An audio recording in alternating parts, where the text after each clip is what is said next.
Yes. Yeah, that's probably the problem. We see that a lot with cell phones. So just try and get your question out and we'll address it as best we can. Oh, not bad. I tried calling last week when Jen brought up the marriage equality, and I'm wondering, as opposed to gay marriage, if having marriage not a legal institution would be the best way for marriage equality. I don't see how that's practically feasible. I don't think it's likely to happen. And considering you're talking about a culture where not only, and I'm not just making an appeal to history, I'm saying that there's a ton of people who are married and have benefits from that. You would have to rewrite so much of the law to wipe out marriage benefits and institute a whole new section of contract law to reestablish those benefits in another way. Now, don't get me wrong, I've heard this argument before, the government should get out of the marriage business. And maybe in an ideal world, I think I could maybe go along with that there's probably not a good justification for giving special treatment to people who happen to couple. But the fact is we do, and it is ingrained in society, and it's not something where I see any reasonable path to get rid of it. And as long as that's the case, it should be available to everybody. Well, there's a couple points on that one. You said a lot of things, I'm trying to break it down, but... Is it easier to just say, hey, you two guys over here and you two girls over here, you're now allowed to get married and get all these benefits that everybody else has got? Or is it easier to completely eliminate marriage from our culture? Which one's easier? There are two guys and two women. There you go. I'll concede that point. However, I'm not talking about eliminating marriage culturally, just legally. Okay, which one's easier? Since we already have it established legally and it has worked its way into the laws and integrates into everything from taxes to child support and everything, survivor benefits, who makes decisions about medical stuff, since we already have all this stuff, which is easier? Giving everybody access to it equally or ripping it out and starting over? Considering my state of it just made it illegal to practice gay marriage, I really don't know. How could you not? Okay, you realize that the legal marriage is the only thing that anybody's concerned with, right?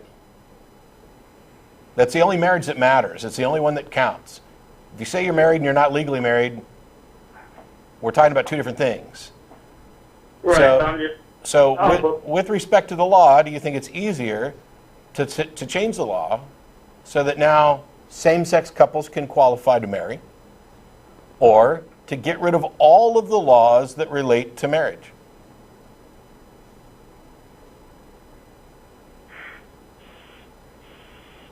I mean,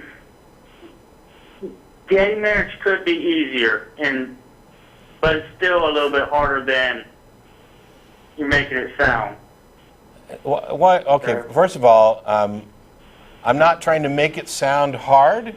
I was pointing out something that I thought would be just intuitively obvious to everybody, that allowing same-sex couples, not considering gender when marrying as a matter of law, is easier than rewriting all the laws around marriage. I also don't know what you mean when you say that it's harder than I'm making it sound, when to me it's pretty easy. There's a number of states that have done it. You pass a law, and guess what? When you go get your marriage certificate, nobody cares what your gender is anymore. How hard was that?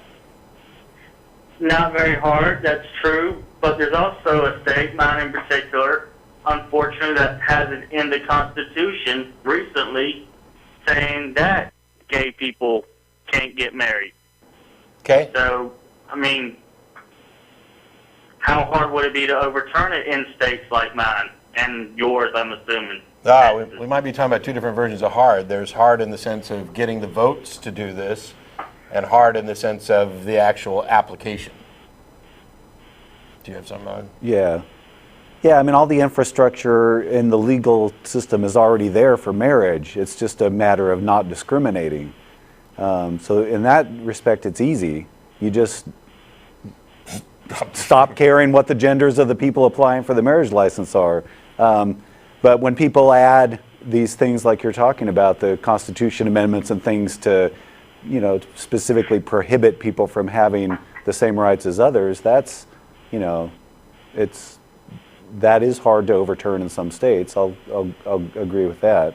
But it would be harder to, like Matt said, remove the institution of marriage from all the legal system. Yeah, I wonder which of those amendments would be harder to pass. Let's get rid of the amendment that we passed because we didn't want gay people to get married, or let's pass an amendment that gets rid of marriage. Yeah. I'm not actually. If there was enough support for it, we could get everybody behind it. I might actually vote for it. For which one? For the elimination of special benefits for people who are married.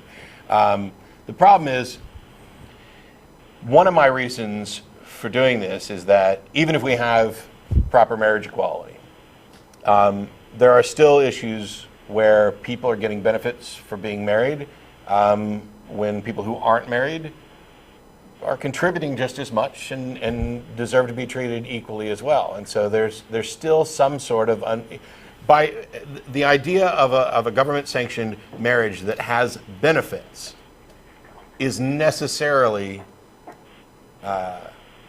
going to perpetuate inequality. It's always going to be married people, single people. There's always going to be some inequality there. It kind of reminds me a little bit of who gets nonprofit status. Yeah. And my position on this is that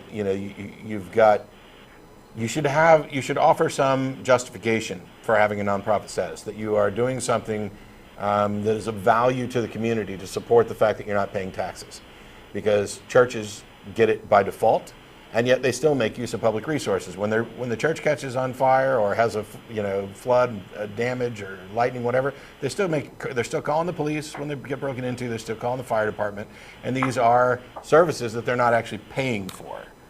And so they should make some demonstration that they're doing something that's in the public interest instead of just, lining their pockets. But yeah, so in theory, I agree. One way to solve the inequality of married versus single people is to not make that distinction. But culturally, that's so entrenched that it's not going to happen. So What are we going to do now is basically the question, in order to make things as equal as we can. And some might argue that if your true goal is to get rid of marriage entirely, you should support everything that comes up to allow people to get married. If somebody creates a bill where they want to be able to marry their goldfish, you should support that, because the more ludicrous marriage becomes, the more likely it is that the whole infrastructure could possibly be collapsed. But I don't know. I just, I like being married. Not just for the benefits of it. I generally like being married. I love my wife. I like the things that commitments to other people do. And I hate seeing people who are clearly as in love with their partner as I am with my wife, who would love to be recognized in public, both socially and legally, and who are denied that. I think it's a pretty hateful thing.